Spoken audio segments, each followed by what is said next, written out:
تھے. حضرت جبرائیل امین نے اللہ کی بارگاہ میں عرض کیا اے مولا تیرا حبیب سویا ہوا ہے, میں اسے کیسے بیدار کروں, میری یہ ہمت نہیں کہ میں اسے بیدار کروں. تو اللہ تبارک و تعالیٰ نے حکم دیا اے جبرائیل اپنے کافوری ہونٹوں کو ان کے پاؤں پر مس کرو, دل میں ٹھنڈک محسوس ہوتے یہ خود بخود بیدار ہو جائیں گے. حضرت جبرائیل کہتے ہیں میں نے اپنے ہونٹوں کو رسول کائنات صلی اللہ علیہ وسلم کے قدمائے ناز کے اوپر مس کیا. اللہ اکبر. حضرت جبرائیل فرماتے ہیں میں سدرۃ المنتہا پر فائز, جنت بھی دیکھی, جہنم کا بھی مشاہدہ کیا, سدرۃ المنتہا کو بھی دیکھا, جنت کے باغات کو بھی دیکھا, جنت کے پھل اور پھول کو بھی دیکھا, جنت کے محلات کو بھی دیکھا, جنت کی نہروں کو بھی دیکھا, لیکن ان سب کے اندر میں نے وہ مزہ نہیں پایا جو مزہ میں نے رسول اللہ کے قدم کے بوسہ دینے کے وقت اپنے دل کے اندر محسوس کیا. سبحان اللہ. حضرت گرامی وفات یہ ہے رسول کائنات صلی اللہ علیہ وسلم. اللہ تبارک و تعالیٰ فرماتا ہے قل ان کنتم تحبون اللہ فاتبعونی یحببکم اللہ. اے حبیب آپ فرما دیجئے کہ اگر تم اللہ سے محبت کرتے ہو تو تم میری پیروی کرو, اللہ تم سے بھی محبت فرمائے گا. حضرات گرامی وقار آج ہم دعویٰ کرتے ہیں ہم اللہ سے محبت کرتے ہیں, حقیقی محبت کسی اور سے نہیں خالق کے کائنات سے کرتے ہیں, تو یہ دعویٰ یوں ہی نہیں مان لیا جائے گا. یہ دعویٰ اس وقت تسلیم کیا جائے گا کہ دیکھا جائے گا کہ آپ رسول اللہ کی پیروی کتنی کرتے ہیں, آپ رسول اللہ کے قول اور فعل کو کتنا مانتے ہیں, آپ رسول اللہ کی سنت پر کتنا عمل کرتے ہیں, آپ رسول اللہ کے نقش قدم پر کتنا چلتے ہیں, آپ رسول اللہ صلی اللہ علیہ وسلم کی سیرت کا کتنا مطالعہ کرتے ہیں, آپ رسول اللہ صلی اللہ علیہ وسلم کو اپنا آئیڈیل, اپنا رہنما, اپنا رہبر کیسا مانتے ہیں. اگر آپ نے یہ دعویٰ کیا کہ میں اللہ سے محبت کرتا ہوں اور ساتھ ہی آپ نے رسول کی اتباع کی, رسول کی پیروی کی, رسول کے فٹ اسٹیپ کو فالو کیا, رسول اللہ صلی اللہ علیہ وسلم کو اپنا مشعل راہ جانا, رسول اللہ صلی اللہ علیہ وسلم کو اپنا قائد جانا, تو یقین جانیے صرف آپ ہی اللہ سے محبت نہیں کریں گے بلکہ اللہ بھی آپ سے محبت کرتا چلا جائے گا. سبحان اللہ سبحان اللہ. حضرات گرامی وقار ہمیں یہ چاہیے کہ ہم اللہ تبارک و تعالیٰ سے محبت کریں اور ساتھ ہی ساتھ رسول اللہ صلی اللہ علیہ وسلم کو اپنا آئیڈیل بنائیں.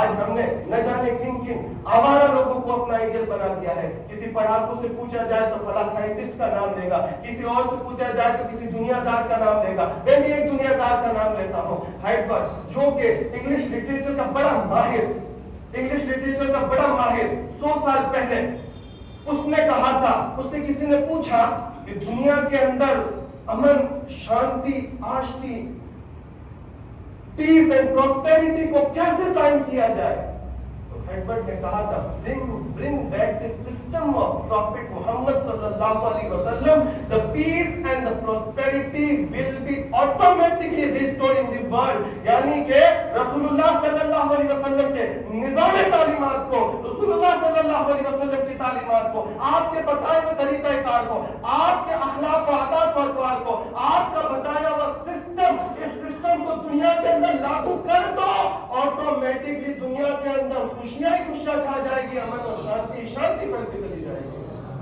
معزز سامعین کرام, رسول کائنات صلی اللہ علیہ وسلم کی سیرت طیبہ ہے جس کے لیے اپنے نہیں بیگانے بھی یہ کہہ رہے ہیں کہ ان کے قدم کو فالو کر لیا جائے تو دنیا کے اندر امن آ جائے گا, سکون, شانتی آ جائے گی. لیکن افسوس اس بات کا ہے کہ آج ہمیں پتہ ہی نہیں کہ رسول اللہ صلی اللہ علیہ وسلم نے احادیث پاک میں کیا فرمایا. آج ہمیں پتہ ہی نہیں کہ یہ سیاہ سکتہ ہو یا دیگر احادیث کی کتاب ہو, ان احادیث کی کتاب کے اندر کیا موجود ہے. ہمیں پتہ ہی نہیں کہ یہ قرآن کریم جو ہمارے ممبر و محراب کی زینت بنا ہوا ہے, اس کے اندر اللہ نے ہمیں سندیش کیا دیا ہے. ہمیں پتہ ہی نہیں کہ اللہ تبارک و تعالیٰ نے ہمارے لیے کیا رہنما اصول اس کے اندر مرتب فرمائے ہیں, ہم نے اس کا مطالعہ ہی نہیں کیا ہے. اللہ اکبر. رسول کائنات صلی اللہ علیہ وسلم کی زندگی کا مطالعہ کیجئے, آپ صلی اللہ علیہ وسلم کی حیات طیبہ کا مطالعہ کیجئے, آپ کو پتہ چلے گا امانت ہو, خیانت ہو, صداقت ہو, عدالت ہو, انصاف ہو, رحمت ہو, عفو و کرم ہو, کسی بھی میدان میں چلے جائیے رسول اللہ صلی اللہ علیہ وسلم سر فہرست اس کے اندر نظر آئیں گے.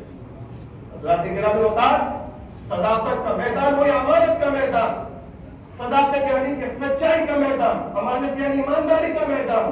ذرا دیکھیے کفار قریش کے اندر آپ موجود تھے، ہر طرف دشمنان اسلام موجود، ہر طرف دشمن. لیکن ان دشمنوں کے بیچ میں بھی اگر ان دشمنوں سے پوچھا جائے کہ تم نے رسول اللہ کو کیسا پایا، یا سچا پایا یا جھوٹا پایا، تو وہ دشمن بھی یہ کہتا ہوا نظر آئے گا کہ نہیں، میں نے مسلمانوں کے نبی کو سچا پایا ہے، امانت دار پایا ہے.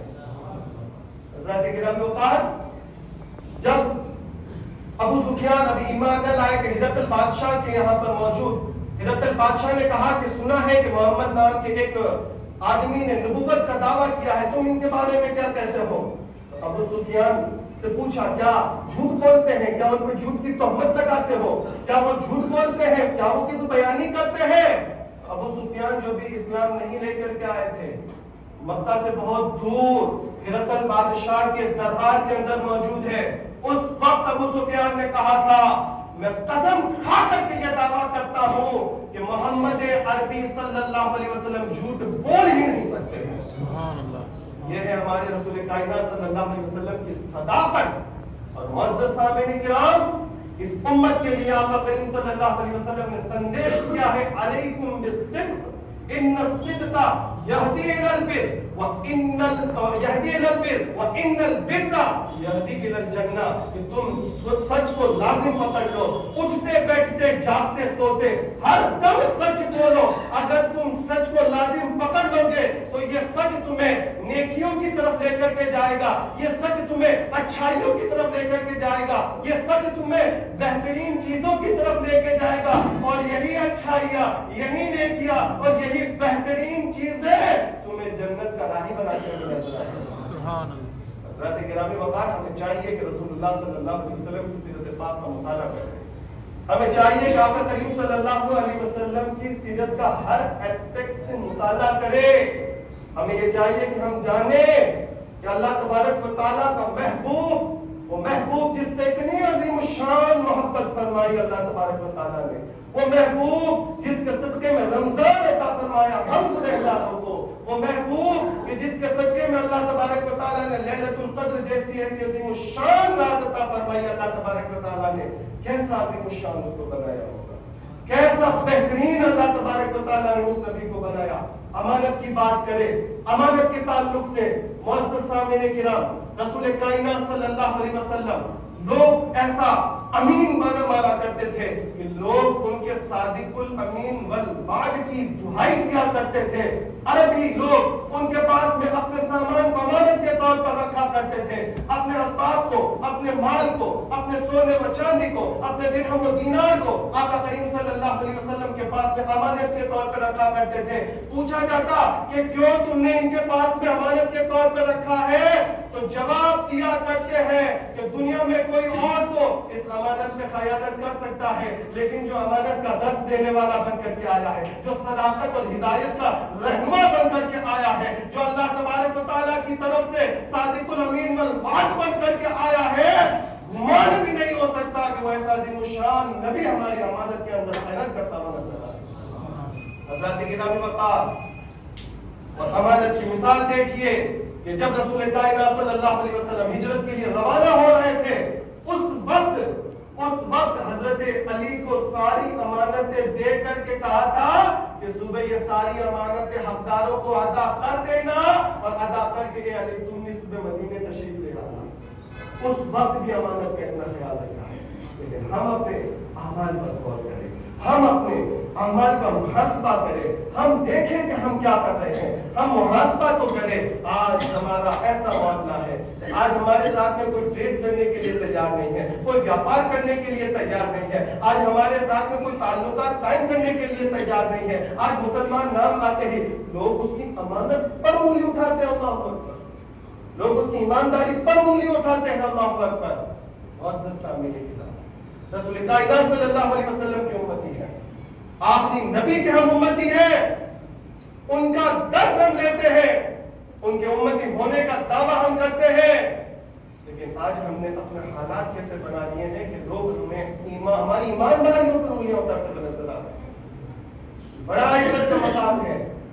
سوچئے ہم کس راہ پر چل رہے ہیں, سوچئے ہم کہاں جا رہے ہیں. یہ آج ہم اپنے ان اعمال, اپنے اس رویے کی بدولت صرف اور صرف اسلام ہی کو نہیں بلکہ رسول اللہ صلی اللہ علیہ وسلم کی ذات پر بھی انگلی اٹھانے کے لیے لوگوں کو موقع دے رہے ہیں. اللہ تبارک و تعالیٰ کے حبیب کی ذات بابرکت پر بھی انگلیاں اٹھانے کا موقع دے رہے ہیں. ہمیں چاہیے کہ ہم آقا صلی اللہ علیہ وسلم کی عزت کریں, ہمیں چاہیے کہ ہم رسول اللہ صلی اللہ علیہ وسلم کی شریعت کا مطالعہ کریں, ہمیں چاہیے کہ آقا کریم صلی اللہ علیہ وسلم کے نقش قدم کو فالو کرتے ہوئے چلے جائیں. اللہ تبارک و تعالیٰ نے اپنے اس حبیب کو سچا بھی بنا کر کے بھیجا, امانت دار بھی بنا کر کے بھیجا, اور اے مومنو خوش ہو جاؤ, اللہ نے رحمت للعالمین بھی بنا کر کے بھیجا, رحمت والا بنا کر کے بھیجا. اور کیسا رحمت والا. حضرات گرامی وقار, اللہ نے جب قرآن کریم میں اپنا بیان فرمایا تو فرمایا الحمدللہ رب العالمین, تمام تعریفیں اس اللہ کے لیے جو تمام جہان کو پالنے والا ہے, شجر کو بھی پالنے والا, درخت کو بھی پالنے والا, حجر کو بھی پالنے والا, جنات کو بھی پالنے والا, انسان کو بھی پالنے والا, ہر چیز کو پالنے والا, تمام عالم کو پالنے والا. یہی العالمین کا صیغہ اللہ تبارک و تعالیٰ نے جب اپنے نبی کی ڈیفینیشن بیان کی, اپنے نبی کا مرتبہ بیان کیا, تو اس وقت بھی عالمین کا صیغہ اللہ تبارک و تعالیٰ نے اپنے اس نبی کے ساتھ میں لگایا اور فرمایا وَمَا أَرْسَلْنَاكَ إِلَّا رَحْمَةً لِلْعَالَمِينَ, کہ اے محبوب ہم نے آپ کو تمام جہان کے لیے رحمت بنا کر کے بھیجا. یعنی کہ جس عالم کو میں پالنے والا ہوں, جس شجر حجر کو میں پالنے والا ہوں, جس دنیا اور جس کائنات کو میں پالنے والا ہوں, ان تمام عالموں کے لیے اے نبی میں نے آپ کو رحمت بنا کر کے بھیجا. حضرات گرامی وقار,